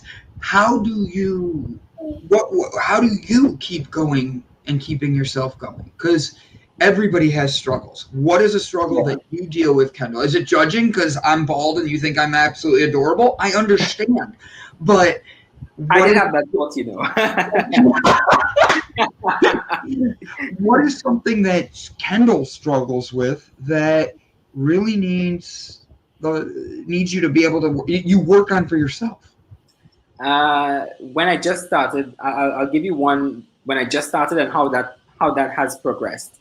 Okay. So when I just started my company, my struggle was getting people to understand what their true potential really is and how they can live up to that and even exceed it if they even apply some of the teachings. All the material is there, everything, all the knowledge is already there. And I used to get a bit frustrated sometimes when people wouldn't understand. They would start to, maybe they'll start doubting or they might start second guessing. And that was one of the things. Now that I've really grown on that because it doesn't bother me that way anymore. Because again, that's where it comes into play that I know that my success is up to me. Your success is up to you. And that's it. I'm going to share this with you and I'm going to share this with you. And if you decide you want to act on it, that's up to you. I'm not forcing you. But if you decide you really want to change something, then I'm here. We can do that. And now it's even changed the way I operate and manage my business, because now I offer these, if you see on the Facebook page, because we're doing the website right now, I offer these calls where you can book a discovery call. But the discovery call is very different from what most businesses offer, but most similar businesses offer, because that is really, when companies like this say, or discovery call, what they're really telling you is a sales call, isn't it? It's a sales call. For me, it's not a sales call. It's not a sales call. I just want to know where you are, where you want to be, and if I can help you. And if I can't help you, then no. So I'm pre-qualifying my clients now. So that's like I don't want to say that to make anyone feel like they're going to have a test when they come, but it's not like that. But I'm pre-qualifying you, because again, I want to work with committed people. I want to work with people who have that drive and the desire, and they really want to do something about the situation that they're in. And that doesn't always have to be bad or negative. It looks very different for everyone. Success looks very, very different for everyone. And you don't want to waste your time. You don't want to waste anyone else's time. Exactly. That's precisely it. That makes perfect sense. What is your definition of success? My definition of success is, I have this definition given to me by Earl Nightingale. You know Earl Nightingale? Yeah. Yeah. So it's his My definition. just came out. I'm sorry. Go ahead. Yeah, I know. Yeah, Earl Nightingale. Yeah, we're best friends. We were texting before the show. Go ahead. Anyways, Earl Nightingale definition of success, I think, is the best one I've heard, and that's the one I go with. He says that success is the progressive realization of a worthy ideal. It's the progressive realization of a worthy ideal. It means that once I wake up every day and I'm moving in the right direction towards my goal, I'm successful. Wow. And I love that, because it's not about it shows the importance of the journey as much as the manifestation. 100%. 100%. So I love that. So I saw you don't have a website up yet, correct? Yeah, we're working on that right now. No, trust me, if anybody gets it, I do. My website went down like 3 months ago, and I'm still like doing these little coding is not my friend. But with that being said,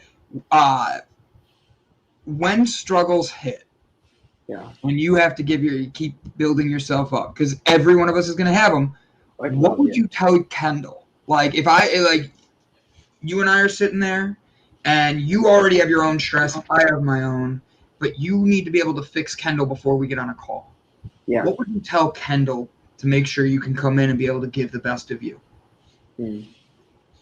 So you set up the scenario as we're going on a call?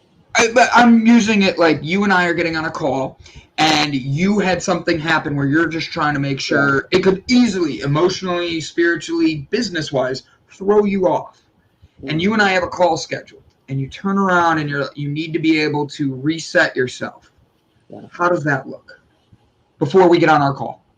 It will be some meditation a bit before, and meditation really helps. It really quiets your mind to focus. I've also gotten really good to blocking out things. Ooh. So I can set things aside, and obviously, from the moment I'm not distracted, I'll pick it back up. I don't know why, but I don't want to pick it back up. But end up we do. Good point, though. Yeah. Yeah. So I can set it aside. I don't want to use this reference, but you ever watched this TV show? Since we're talking about movies and TV shows today, you ever watched the TV series called The Vampire Diaries? I know them, but I've never watched them. Same. So what's interesting is they were telling one of the vampires that they can switch off their emotions. Yeah. So I was like, that's so interesting though. If you could just sometimes switch off your emotions a bit, and they were, but but it's not always possible. What I would say is, if I'm having some situation where I'm not in the right headspace, the first thing I would do is, if I can possibly postpone that meeting, because I'm not giving the best to you, and you deserve the best. Yeah. And I deserve to show up as my best self as well. Mm. Yeah. So if I can not do that meeting and say, okay, let's probably do this meeting tomorrow. If not, and if I have to do it, then I can easily set that aside and go ahead. Yeah. And I do. Sorry. I do think it's really important to be able to switch off your emotions. And a lot of people, when they hear that, they get scared. They think that you're going in like a robotic mindset, that you're going in like a heartless kind of thing. And that's not it at all. You're just switching into a more logical way of thinking. Yeah. And that's where it's important. I'd say these problems that are solved, when you have something that's very stressful, you have something that's very intense you're trying to figure out, and you're able to just say, hey, stop. Let's just take a step back and look at this, where I'm not angry, I'm not scared, I'm not excited, these are the facts. What is the next best step for the next best outcome? And I think that's very important to be able to do that, and to not forget that emotions exist, and for not forget how to feel them, but to be able to acknowledge them without having them control you.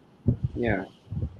That's really well said. Yeah, because we are always moving with emotion. You know, people. Yeah. You see, especially when it comes to leadership and management, so many leaders, they lead with their emotion, and that doesn't always serve them very well. No, doesn't always serve you very well to lead, via emotions. Yeah.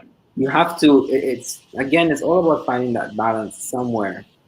Finding a balance, being able to relate to what someone is going through, but not diving in the boat and experiencing what they experience in the same time. Right. Because then you're not in a position to help them anymore. But I love that you said managers specifically, because I believe that it is that emotion that gets them in that position. I think it's that passion, that drive, that want to have the team be the best it can be. But then once they get to that position, they don't realize that leading with emotion doesn't always work. It can be inspirational. It can fire your team up. But when you're in a bad situation, it's kind of the last thing that you want sometimes. You want to be able to be stoic and say, hey, this is a shitty situation, but we're going to be okay. I need you to go here, you go here, you go here. We're going to do this one step at a time, and we're going to bust it out. Yeah, definitely. And it's having those moments like that. Those are defining moments, really. That's what they are. Yeah. Because they really test the leader, and they test the team as well. Yeah. So you see different strengths coming to the surface in moments like that. So sometimes we need to shift our perception and stop thinking about things as that's a bad thing or this is a good thing.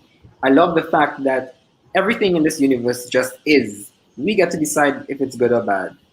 We get to choose that, and it's our perception, it's our lens, it's the way that we see things. Then that really starts to take form, and that's the way things shape up. Yeah. Yeah. So, Kendell, we actually are coming to the last few minutes of the show, and I don't know if you know how we end our shows. We have a pretty good time. We end it by going around, and we all, three of us, and I'm going to bring Brett Gordon back in. He's going to hide in the corner over there. And he comes back, and we give a word of affirmation to help people get not only through the day, but bringing them back into themselves and getting out there and giving the best they can through the day. Yeah. We end every episode like that. I want to start by absolutely thanking you. I was beyond ecstatic to have you on today. I already subscribed and followed and done what it does, and thank you. But I have one last question before we go into our goodbyes. If you could pick any movie to be the superhero you'd want to see what tool could help build you up to be your best you, what superhero would it be? I don't know if this is a superhero, but I'll choose Harry Potter. Oh, you made a best friend down there. I like that. That's a great answer. Friend. All right, I'm going to make you two connect now, and you're going to do an episode with Brett about leadership in Harry Potter. Are you willing to do that? Yeah, that sounds fun. I love it. That's a great answer. So That'll here's be what awesome. we're going to do. I'm going to put Brett on the spot since he never goes first at this and make his heart stop for a minute. We'll go Gavin, me, and then Kendall, you get the last word before we go out for the day. Sound great, my friend? Yeah, sounds great. And before we go off, I just want to say a great thank you as well to you and to you guys for having me on. It's been an absolute pleasure, and it's been Absolutely. Thank Absolutely. you. And stay around after the show. We'll make sure to connect really quick after the show and have everybody's information. Mr. Gordon. Well, I'm going to kind of go along with, that whole emotion thing and, live long and prosper and kind of channel your inner volcanism, if you want to call it that, when you're in intense situations. I mean, my background is military and logistics, and that's an extremely intense type of an environment to be in. And the way that I've been able to be successful is to be able to kind of back away from those emotions, or at least, although those emotions you feel inwardly, you don't have to express outwardly. And in situations like that are very high intensity situations in your life, as well as within the team or the business or whatever you're looking at, when you can take the emotions out and focus on the events as opposed to focusing on, where a lot of people place their meanings on events, you can then bring everybody's focus together and start to bring out or withdraw those emotions. The way I kind of talk about it is, when you ping off the walls, your team will ping off the walls. If you can bring things into a center and congruence, your team will come together in a center and congruence, and you will achieve the mission. You will get through whatever the challenge is. And that's what I'd like to just bring to everybody's life. When things seem to be really out of control, channel that inner volcanism. Go back to thinking about the meanings that you placed on it, change those meanings, and then just act upon the event as opposed to acting upon your emotions. I love that. So what I'm pulling up right now, actually, so I have it written down because that's how I stay organized, writing things down. But I have a list of things that I can do every day, and then tasks that I need to get done sometime that week. And I'm bringing this up because one thing I want to highlight that was briefed over earlier in the show by Kendall is that if you have your goals and you have your things you want to get done and you have them organized, that's great. And you will get a lot of things done. And people always ask me, how do you get so much stuff done? And I tell them, well, I just have it written down. I have a list. They say, what happens if you don't get something done? And that's the part I want to highlight. It's okay. I just do it the next day. If there's something that I don't get done, it's the end of the day. I think, all right, well, that's the first thing that I'm going to do tomorrow. As soon as I'm done with the show, or as soon as I'm done with my breakfast, that's the first thing that I'm going to get done. And I just let it carry over, because the world isn't going to stop spinning because you didn't get the dishes done, or you didn't mow the lawn that day, or whatever it may be. There are some things that you have to do by deadlines, and there are some things that, as long as it's in your list and you're working towards it, it's okay if it takes an extra day to get it done. Don't stress yourself out too much over the little things in life. Very well said, buddy. Very well said. I think my entire reputation is based off of how I can have my emotions dictate positive and negative, and switching off emotions is very difficult for someone like me. And learning how to keep balanced and structured has been developing a team of people around me that will tell me when I am getting unbalanced and having more emotions. Through all of this experience, I can be grateful, but without a team of people who see the potential, the love and appreciation and respect for one another, I would never be able to get to where I am today. And I'm grateful for everybody here. And with switching off emotions, I learn not to live off my emotions, but to learn to live with my emotions and help them guide me to, instead of just dictate me. So guys, figure out what's best for you and don't live off emotions. Just know that they're there. Wow. Everyone shared so much insight there. I really love that. So my thing I will share is to know that I am enough Mm. and I do my best. I do my best every single day, and that is enough because I give my best. So as Brandon said, don't as Gavin said actually, that don't be so hard on yourself. The world wasn't it just didn't appear in one day. So stop being so hard on yourself. You'll get things done, but stop being so hard on yourself. And one thing I really want to just I have it written down as well. So it says, in times of rapid change, learners will inherit the earth, while the learned find themselves beautifully equipped to deal with a world that no longer exists. And this is from Eric Hoffer. He's a philosopher.